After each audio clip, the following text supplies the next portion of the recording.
같은 경우를 프라이머리라고 하고, 펑셔널 마이트럴 리거지테이션이 그거를 부속기관들, 특히 레프트 벤트리클에 문제가 생기는 걸 갖다가 세컨더리 MR이라고 많이 얘기를 하는데, 여기에는 최근 들어서는 에이트리얼 펑셔널 MR도 포함이 되고 있습니다. 그 다음에 이제 중요한 게 MR 시비어리티죠. 왜냐하면 수술을 갖다가 결정을 해야 되니까요. 그리고 이제 여러 선생님들이 관심이 많은 것들은 마이트럴 밸브 프롤랩스가 있을 때 이게 어떤 세그멘트인지 로컬라이제이션 한 거, 요 세 가지 정도가 궁금증이라고 생각됩니다. 그래서 송재환 교수님이 말씀해 주셨듯이 R은 그냥 리플렛 하나만의 문제는 아닙니다. 마이트럴 밸브는 되게 복잡하거든요. 이렇게 새들 쉐입의 애뉴러스에 이렇게 리플렛이 있고 콜드가 있고 파필라리 머슬이 레프트 벤트리클에 있는데요. 보시면은 이게 LA 사이드에서 머리에서 밑으로 보면 서전스인데요. 이 리플렛이 두 개 있는 이첩 판막이지만 안티리어 마이트럴 리플렛은 인덴테이션이 없습니다. 통짜입니다, 사실은. 그렇기 때문에 안티리어 마이트럴 리플렛을 갖다 로컬라이제이션 하는 거는 상당히 어렵고 1, 2도 있고 2, 3도 있을 수가 있고요. 대신 포스티리어 리플렛은 인덴테이션이 있기 때문에 이 세 가지를 갖다 구분하기가 조금 더 명확한 게 있고요. P2가 월등히 큽니다. 그래서 모르면 P2를 찍으면은 대부분 맞는 경우가 있습니다. 그래서 이제 원인은 아까도 말씀드렸지만 류마틱 하티지가 있으면 밸브가 슈링키지가 생기고 파이브로틱해서 쇼팅이 되잖아요. 그러면 이제 에어링가 생기니까 거기로 리거지테이션이 되고, 인펙티브 엔도카다이트가 생기면 미케니컬하게 퍼포레이션이 생길 수도 있고 동반된 마이트럴 밸브 프롤랩스가 있을 수도 있기 때문에 이것도 원인이 될 수 있고, 가장 큰 프라이머리 마이트럴 리거지테이션은 믹소마터스 디제너레이션에 의한 마이트럴 밸브 프롤랩스입니다. 그래서 이거 보면은 밸브가 두꺼워져 있고 코앞테이션 라인이 뒤로 밀리죠. 쇼렉시스 보면은 가운데 P2가 이렇게 프롤랩틱한 모션을 보이고요. 이게 스틸 이미지를 보면은 코앞테이션 라인이 뒤로 빠진다 해서 마이트럴 밸브 프롤랩스라고 그러고요. 보통 프라이머리 MR 이렇게 얘기하면 마이트럴 밸브 프롤랩스를 얘기하는 게 대부분입니다. 믹소마터스 디제너레이션은 밸브가 두꺼워지면서 리던던시가 했는데, 가장 흔한 원인은 파이브로 일라스틱 디피션시가 생겨서 굉장히 리던던트하고 코대 럽처가 있는 경우가 흔한 건데요. 심지어 이제 밸브가 전부 다가 두꺼워지고 정션 자체가 바뀌어 있는 바로스 디지즈까지 카테고리는 굉장히 다양합니다. 이제 류마틱 하트 디지즈 같은 경우는 사실은 밸브가 두꺼워져 있고 리미테이션 모션을 있고 MR이 있으면은 류마틱 하트 디지즈자 이렇게 많이 보고 있고요. 특히 포스트럴 마이트럴 리플렛을 갖다 봅니다. 그렇지만은 이것만 가지고도 정확하게 못하는 경우도 많습니다. 그래서 항상 이 다른 쇼렉시스 이미지도 같이 봐서 커미셔널 퓨전이 같이 있는지, 다른 밸브가 인발먼트가 있는지 이렇게 공부를 해가지고 류마틱 하트 디지즈에 의한 마이트럴 리거지테이션을 볼 수가 있고요. 기전 자체가 파이브로시스 인플라메이션이기 때문에 이거는 림만삭스라든지 이런 경우에도 마이트럴 밸브는 LOM이 올 수 있고 두꺼워질 수는 있습니다. 이런 경우도 보면은 코앞테이션도 잘 안 되고 리거지테이션도 있고 밸브도 좀 두꺼워져 있고 포스티리어 리플렛도 두꺼워져 있고 LV 펑션은 괜찮고, 그러면 이제 이런 경우를 류마틱 하트 디지즈라고 생각할 수도 있고, 아니면은 요즘 최근 들어서 에이트리얼 펑셔널 MR이라고 생각할 수도 있긴 합니다. 보면 이제 밸브가 좀 두꺼워져 있고 있기 때문에 이런 경우는 에이트리얼 펑셔널 MR이 원인일 수도 있지만은 류마틱 하트 디지즈가 프라이머리로 작용을 했을 거라고 보이는 거고요. 사실은 최근의 개념에서는 이 두 가지가 믹스업되어 있는 경우가 굉장히 많은 패소피지올로지로 얘기를 해주고도 있습니다. 이런 식으로 이제 프롤랩틱 세그멘트가 확실히 있고 여기에 인펙션이 동반되어 있는 인펙티브 엔도카다이티스가 있는 경우에도 펄포레이션이라든지 동반된 마이트럴 밸브 프롤랩스에서 MR이 생기는 경우가 있습니다. 이 정도가 이제 프라이머리 MR이라고 보면은 세컨더리 MR, 펑셔널 MR은 크게 LV 딜라테이션이 생겨서 생기는 벤트리클라 펑셔널 MR, 에이트리얼 펑셔널 MR이 있습니다. 이런 식으로 레프트 벤트리클이 굉장히 딜라테이션 돼 있고 코앞테이션 라인이 이제 코앞테이션 하이트가 증가돼 있고 테더링 포스가 증가되면은 MR이 생기게 됩니다. 실제로 이런 식으로 LV 디스펑션 생겨서 MR이 생기는 경우가 있습니다. 실제로 여러 선생님들이 이제 이러한 펑셔널, 세컨더리 MR을 갖다 기전을 생각을 해서 알려면은 이 마이트럴 밸브가 닫혀서 하는 거에는 클로징 포스랑 테더링 포스가 작용한다는 걸 꼭 알고 있어야 됩니다. 클로징 포스라는 거는 LV의 컨트랙션이 돼서 당연히 프레셔가 올라가면은 마이트럴 밸브가 닫히게 되니까요. 이런 클로징 포스는 LV의 컨트랙틸리티, LV 챔버, 또한 애뉴러스드 컨트랙션, 그러니까 애뉴라 딜라테이션, 애뉴라 컨트랙션 이런 것들이 클로징 포스를 갖다가 작용을 하게 되고요. 테더링 포스는 파필라리 머슬에서 뒤로 당겨주는 것들, 이게 증가되면 테더링이 생겨서 코업테이션이 안 돼서 리거지테이션이 생기기 때문에 이 두 개의 밸런스가 맞춰져 있어야 되는데 이거 중에서 클로징 포스가 떨어진다든지 테더링 포스가 증가되면 펑셔널 마이트럴 리거지테이션이 생긴 겁니다. 실제로 이렇게 심메트릭하게 리거지테이션이 생길 수도 있고 에이심메트릭하게 생길 수도 있는데요. DCMP인 경우는 심메트릭하게 이스케믹 카디오마이패스 때문에 리저널 월모션에 의해서는 에이심메트릭하게 이스케믹 MR이 생기는 것도 있습니다. 그렇기 때문에 이스케믹 마이트럴 리거지테이션은 펑셔널 MR의 한 아형이라고 볼 수가 있습니다. 이런 것들이 이제 요즘 곽감을 갖고 있는 에이트리얼 펑셔널 마이트럴 리거지테이션이라고 하는 건데요. 실제로 LV 챔버 사이즈는 작습니다. 굉장히 작은데 LA가 휴지하게 크면서 마이트럴 리거지테이션이 생기고 있고 밸브의 시크닝이나 모션 자체가 아주 문제가 있지 않은 건데요. 이런 경우는 어떤 경우에 많이 생기냐면 롱스탠딩 에이트리얼 피브릴레이션이 있는 경우에 이렇게 많이 생기게 됩니다. 그래서 이런 경우에 있어서는 클로징 포스가 떨어지고 특히 이런 테더링 포스보다는 이 클로징 포스에 작용할 수 있는 리플렛의 코압테이션의 문제가 생기는 겁니다. 여기 보시면은 아까 송재관 교수님이 얘기했지만은 어댑테이션이 안 됩니다. 마이트럴 밸브가 같이 커져야 되는데 커지지 못해서 생겨서 할 수도 있고 가장 큰 거는 애뉴러스가 딜라테이션 되고 애뉴러스가 플래팅 되고 애뉴러스 컨트랙션이 안 되기 때문에 코압테이션이 안 됩니다. 그래서 센트럴 라인으로 이렇게 새는 경우가 꽤 있고요. 여기도 파이브로틱 리플렛 크닝이 생긴다고 하는데 세컨더리로 디제너레이션이 생깁니다. 그래서 롱스탠딩 에이트리얼 피브릴레이션이 있고 휴지한 LA가 있으면서 애뉴러스가 증가되어 있고 LV 챔버 사이즈가 적은 경우에는 에이트리얼 펑셔널 MR도 생각을 해줘야 된다는 게 최근의 컨셉입니다. 그렇다면 이제 여러 선생님들이 궁금한 것 중에 하나가 CB와 MR을 찾는 거 아닙니까? CB와 MR의 기준은 리거지턴트 볼륨 60cc 이상을 갖다가 기준으로 삼고 있습니다. 그렇기 때문에 60cc가 뒤로 세려면은 LV 챔버가 꽤 크지 않으면 안 됩니다. 예를 들어서 LV 엔드 다이아스톨릭 볼륨이 뭐 70이다, 80이다. 그러면 60cc가 생길 리가 없잖아요. 그러면 포워드 스트로크 볼륨이 10, 20밖에 안 돼서 죽을게요. 그러니까 LV 챔버가 커야 되는 게 굉장히 중요한데요. 어쨌든 리거지턴트 볼륨을 구하는 방법은 여러 방법이 있겠습니다. 뭐 아주 전통적인 개념의 컨티뉴어스 이퀘이션을 통해 가지고 플로우, 마이트럴 인플로우로 들어오는 볼륨을 재고 이런 식으로 4챔버, 2챔버에서 애뉴러스의 다이아미터를 재고 여기다가 VTR을 곱하고 포워드 스트로크 볼륨인 LVOT 다이아미터를 하고 스트로크 볼륨 해서 이런 식으로 컨티뉴티 이퀘이션을 통해서 인플로우에서 포워드 플로우를 갖다가 빼주면 리거지턴트 플로우일 테니까 이렇게 계산을 하는 방법이 있긴 한데 단지 이 계산 이거는 너무나 많은 공식을 해야 되기 때문에 조금의 오차가 익제절절 수 있는 가능성이 많기 때문에 오차가 생길 가능성이 많습니다. 또 다른 방법은 LV 엔드 다이아스톨 볼륨에서 엔드 시스톨릭 볼륨의 차이를 보면은 이게 이제 앞으로 갔던지 뒤로 샜던지 양일 겁니까? 여기서 포워드 스트로크 볼륨을 빼면은 리거지턴트 볼륨을 갖다 구할 수도 있습니다.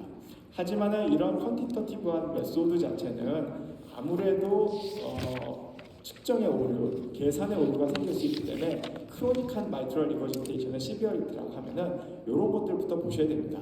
얘가 리플렛이 플레이란지 아닌지, 그리고 LV가 커져 있는지 안 커져 있는지, 그리고 헐모닉 베인 시스톨 플로우 리버설이 있는지 없는지 이런 걸 갖다 봐가지고 LV 챔버 사이즈, 그 밸브의 모션 자체를 보는 것 자체가 가장 중요합니다.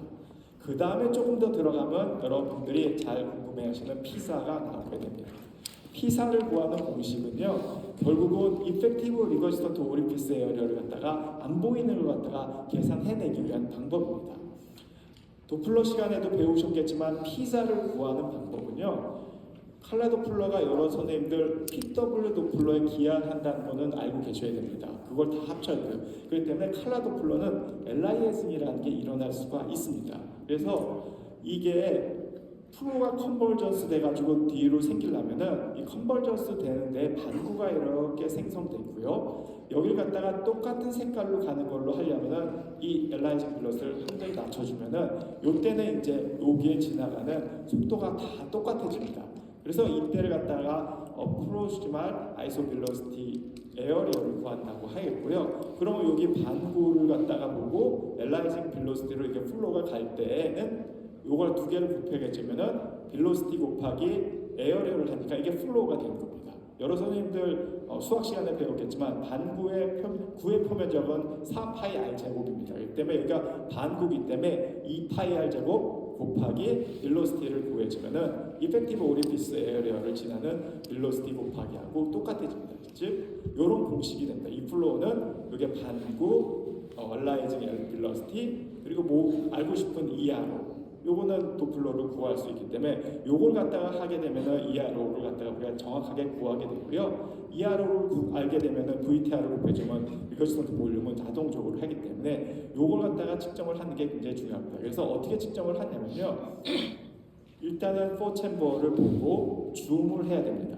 반드시 줌을 하셔야 됩니다. 왜냐하면 조그만 오차도 생기면은 크게 입제 저지할 되기 때문에 그 다음에 얼레이징 빌로시티를 30에서 40까지 줄여서 색깔이 똑같아지는 순간 그래야지만 같은 속도가 될 테니까요. 그 시점을 잡고 그때 레디우스를 재게 됩니다. 그 다음에 CW 도플러를 해서 빌로시티를 측정을 하게 되면 ERO를 이런 식으로 구해서 우리가 측정을 할 수 있게 됩니다. 근데 단점은 이게 반구여야 된다는 겁니다. 구가 반구가 아니라 웨지 쉐입이면은 상당히 언더가 될 수 있기 때문에 실제로 코렉션을 할 때는 이걸 갖다 180도에 해당되는 걸 가지고 이게 만약에 90도면은 2분의 1 곱해주기도 하고 해야 되기 때문에 피자 메소드 또한 이게 단점이 있을 수가 있습니다. 마지막으로 이제 궁금해하시는 것 중에서는 이제 프롤랩틱 세그멘트를 갖다가 로컬라이제이션 하는 방법인데요. 서전스 뷰에서 보면은 이런 식으로 A, P, 1에 해당되는 건 레터럴입니다. 1은 레터럴이나 포스트리얼이고요. 그 3는 미디알이라는 걸 갖다 여러 선생님들이 알고 계셔야 됩니다.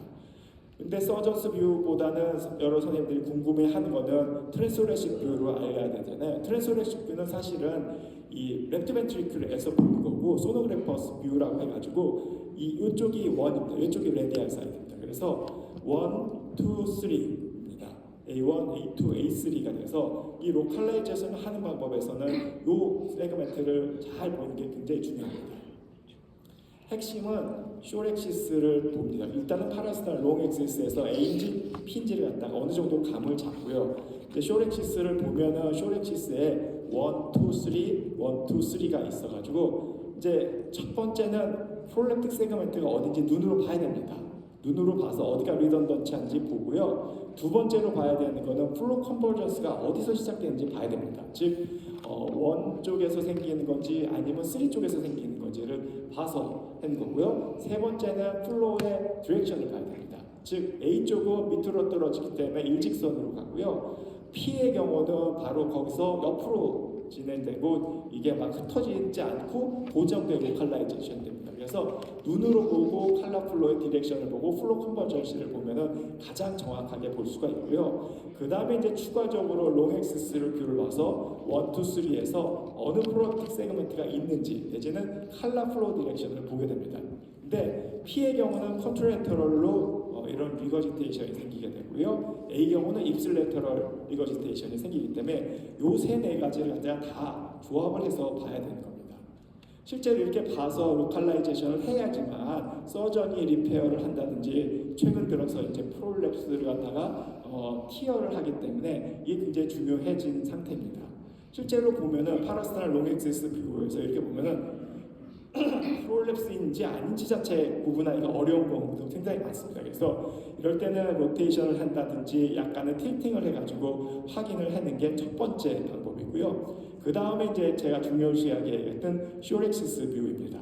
실제로 숏엑시스 뷰를 통해서 보면은 컬러가 컨버전스가 여기서 일어나는 거 여러분 볼 수 있고요. 밑으로 떨어지는 게 아니라 옆으로 흩어집니다. 즉 그러면 여기에 프롤랩틱 세그멘트가 여기에 있구나. 즉 P3 세그멘트의 프롤랩스를 의심을 할 수가 있습니다. 그 다음에 이제 투 챔버를 보면은 여기서 플로 컨버전시가 생기고 컨트롤 레터럴로 이렇게 흩어지는 거 보이잖아요. 그러면 P3 프롤랩스다 이렇게 볼 수가 있고 이 정도로 리포트를 해주고 TE를 해서 보면은 1, 2, 3에서 3가 프롤랩스가 되는 것을 아주 정확하게 볼 수가 있습니다. 실제로 이런 식으로 3D 에코에서 서전 수비와 똑같이 보면은 코더 랩처와 P3 세그멘트의 프롤랩스가 보이고 이 옆으로 세잖아요. 이런 식으로 칼라 플로우 방향도 흩어지는 것 같다가 볼 수가 있습니다. 여기서는 이제 T의 팁을 몇 가지만 간단하게 선생님들한테 얘기를 해드릴 텐데요. T는 사실은 프로브를 조금 들어가는 거라 로테이션과 플렉션, 앵글레이션을 한 건데 플렉션은 가급적이면 하지 말라고 되어 있기 때문에 여러 선생님들이 2M 하고 로테이션을 조금 개념을 아시면 되는데요. 미드 에스파지아가 이 정도 A2, P2고요. 조금 더 빼있는 하이 에스페거스는 A1, P1 그리고 더 집어넣으면 A1, A3, P3가 제로 뷰에서 보이게 됩니다. 그래서 이게 에올타가 나와 있는 뷰에서 보이는 데는 A1, A2고 A1, P1이고 이제 그게 닫히는 게 A2, P2입니다. 실제로 이런 식으로 보면은 에올타가 보이죠? 이 세그멘트는 A1, P1 세그멘트입니다. 여기 에올타가 살짝 보이는데 여기는 프롤랩틱 세그멘트가 P2에 살짝 보이시죠? 더 집어넣으면은 이게 코업테이션이 됩니다. 그래서 이런 식으로 각도를 통해서 집어넣으면서 여기가 프롤랩스가 어느 세그멘트인지 보는 게 하나의 팁이고요. 실제로 이런 식으로 보면은 0도에서는 프롤랩틱 세그멘트가 안 보이죠? 근데 하이, 에올타가 보이는 대로 빼면은 세그멘트가 이제 A 쪽이 D 쪽으로 빠지는 걸 볼 수가 있습니다. 그래서 이러면은 A1이다 이렇게 얘기를 할 수가 있습니다. 더 중요한 거는 바이 커미션을 위해서 로테이션을 통해서 보는 건데요. 로테이션은 왼손으로 클럭와이즈 로테이션을 하면 라이트 사이드나 A1, A2, A3를 보게 되는 거고요. 카운터 클럭와이즈를 하면 레터럴 사이드 P1, P2, P3를 보게 되는 겁니다. 실제로 이런 식으로 보면은 미드 에스파거스에서 뉴트럴 뷰에서는 프롤랩틱 세그멘트가 하나도 안 보이는데요. 카운터 클럭와이즈 로테이션을 한다든지 조금 프로브를 빼면은 원에서 프롤랩스가 있는 걸 갖다가 볼 수가 있어서 이런 팁들을 통해 가지고 프롤랩틱 세그멘트를 갖다가 정확하게 찾을 수도 있습니다. A1 프롤랩스 같은 경우 또한 쉽지 않은데요. 실제로 미드 에스파거스에서는 전혀 프롤랩스가 안 보이지만 빼면은 A1 프롤랩스가 보일 수가 있어서 깊이와 로테이션을 이용해 가지고 찾는 것이 여러 이제 테크닉이라고 볼 수 있습니다. 결론적으로 에코를 통해서 마이트럴 밸브를 갖다가 보게 되면은 원인도 우리가 어느 정도 추정해 줄 수가 있고요. 또 시비어리티도 정확하게 측정을 해줄 수도 있고 조금 더 어드밴스드 스테이지로 가게 되면은 프롤랩틱 세그멘트를 갖다 로컬라이제이션을 해주는 것도 도움이 됩니다. 하지만은 시비어리티를 구하는 게 환자 치료의 가장 중요한 거이기 때문에 가장 중요한 것 중에 하나는 LV 사이즈와 LV 시스톨 펑션을 갖다가 정확하게 측정하는 게 환자 치료를 갖다가 결정하는 데 있어서 가장 중요한 거라고 볼 수 있겠습니다. 네, 경청해 주셔서 감사합니다. 네, 우리 환자 고민에